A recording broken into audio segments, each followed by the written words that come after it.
This is Dolly. Nani? Dolly lives at the motorbike rental. So in here is where you come to rent the motorbike. It's easy enough. Dolly.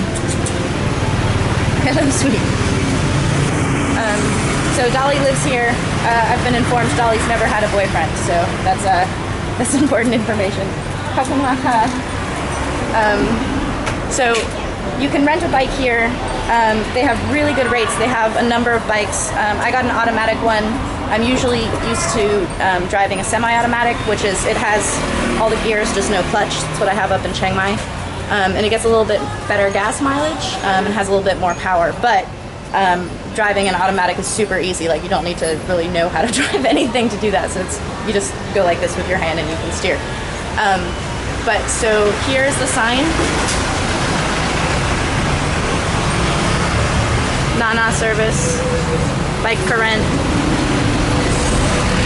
I think they also do taxis to the airport. I'm going to show you what it looks like from on the street and a little bit farther away. So the name of this road is really easy to remember for Farang. It's Bua Khao, like Bua Khao. So Bua Khao Road in Pattaya is where this is.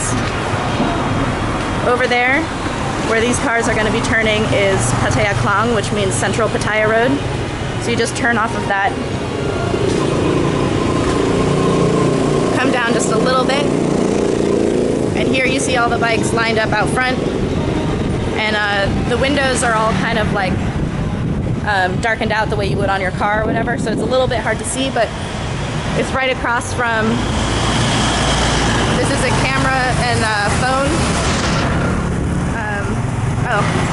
It's a pawn shop. It's across from a pawn shop, and then there's a little hotel on the side right here. So number of things on the street. You might even be staying right near it.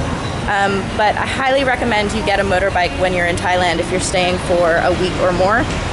It just really frees you up to move around to different parts of wherever you're staying. And I was very nervous to do so. I've never really driven a motorbike or a motorcycle prior to this, so I was really hesitant to do it, and it actually took us about a year for me to actually start driving a motorbike. We rented it first, and then it was cheaper to buy it because we're staying longer. But it absolutely gives you freedom that you don't have if you're using public transportation. Because you can just get it and go anywhere, especially when you're training all day, so you really just have hours between and after.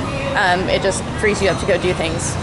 Public transport is really good in Thailand in terms of you just take share cabs, tuk-tuk, that type of thing. But it can add up if you're doing it all the time, and time on everything is iffy because you don't know how many other people are in your cab or where it's going. So yeah, here are some of the bikes. There's a lot of Honda here in Thailand. It's a good bike. You can get a lot of mileage out of it.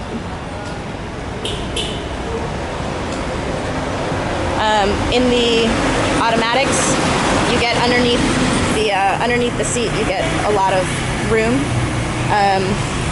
When you move to a semi-automatic, the engine's bigger, so you don't have as much room there, and you end up having a basket on the front generally. Yeah, wear your helmet, you won't get pulled over as much, and it's safer. And that's renting a bike here in Pattaya, so good luck with that. I mentioned the most important part about renting a bike from this place is that the woman who runs the business is incredibly nice. She's so sweet, very energetic, and I love her very much. So definitely rent from these people. They're good people, very nice, easy, and good deal.